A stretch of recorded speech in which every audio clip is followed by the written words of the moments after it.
பிரகடனப்படுத்தப்பட்டுள்ள பொது அவசர கால நிலையை மேலும் 1 மாதத்திற்கு நீடிப்பதற்காக பாராளுமன்றத்தில் சமர்ப்பிக்கப்பட்ட யோசனை 100 மேலதிக வாக்குகளால் நிறைவேற்றப்பட்டுள்ளது.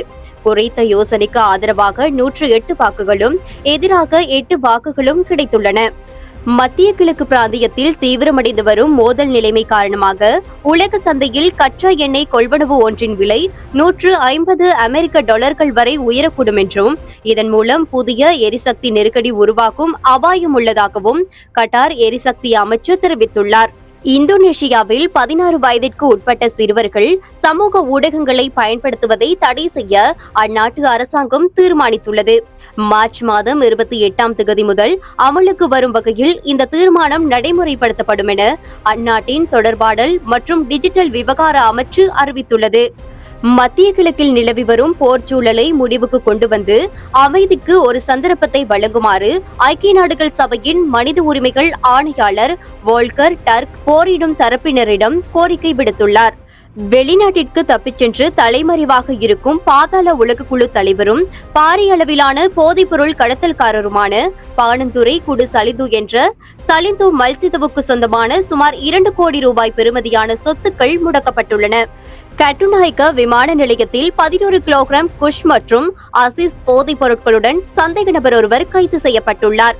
விமான நிலைய வருகை முனையத்தில் வைத்து போலீஸ் போதைப்பொருள் ஒழிப்பு பிரிவின் அதிகாரிகளால் குறித்த சந்தேக நபர் நேற்று கைது செய்யப்பட்டுள்ளார். வர்த்தக அமைச்சராக பணியாற்றிய காலத்தில் சதோச ஊழியர்களை அவர்களது உத்தியோகபூர்வ கடமைகளிலிருந்து நீக்கி அரசியல் நடவடிக்கைகளில் ஈடுபடுத்தியதன் மூலம் அரசாங்கத்திற்கு நஷ்டத்தை ஏற்படுத்தியதாக குற்றம் சுமத்தப்பட்டுள்ள முன்னாள் அமைச்சர் ஜோன்சன் பெர்னாண்டோ உள்ளிட்ட 3 பிரதிவாதிகளுக்கு எதிரான வழக்கை மேலதிக சாட்சி விசாரணைக்காக மார்ச் மாதம் 18 அழைக்குமாறு கொழும்பு மேல் நீதிமன்றம் உத்தரவிட்டுள்ளது. நிபந்தனையின்றி சரணடைவதை தவிர ஈரானுக்கு வேறு எந்த வழியும் இல்லை என அமெரிக்க ஜனாதிபதி டொனால்ட் ட்ரம்ப் தெரிவித்துள்ளார். அதேவேளை அமெரிக்காவும் கூட்டணி நாடுகளும் ஈரானின் பொருளாதாரத்தையும் எதிர்காலத்தையும் மீள் சீர் செய்ய செயற்பட உள்ளதாகவும் அவர் மேலும் சுட்டிக்காட்டியுள்ளதாக சர்வதேச ஊடகங்கள் செய்தி வெளியிட்டுள்ளன. இந்தியாவின் அசாம் மாநிலத்தின் கர்பி ஆங்லாங் மாவட்டத்தில் போர் விமானம் ஒன்று விபத்துக்குள்ளானதில் 2 விமானிகள் உயிரிழந்ததாக இந்திய விமானப்படை தெரிவித்துள்ளது.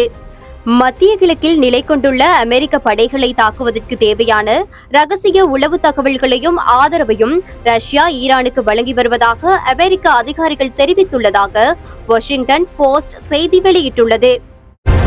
உறுதிப்படுத்தப்பட்ட உண்மை செய்திகளை உடனுக்குடன் தெரிந்து கொள்ள ஆயுள் மீடியாவை ஃபாலோ செய்யுங்கள்.